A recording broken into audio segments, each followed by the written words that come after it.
As a 5-year-old child on my home reservation, I was kidnapped. I was abducted, faced a lot of horrific things in that episode, and so there was issues in my life of pain and hurt and so on. And how do you get healed from a horrific experience like that?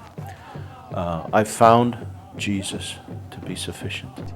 God's the one that made me Indian. He wants to be glorified by that. Well, what's the best way to glorify Him? Since I was already in ministry and an ordained minister, I thought to start serving my people.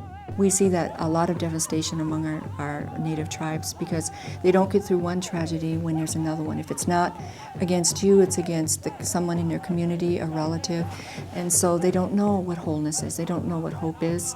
And they just get bogged down with that. And that can be an awesome time when we can share our stories of hope with people. I prayed to my Lord Jesus Christ, and He supplies my needs, and He heals me.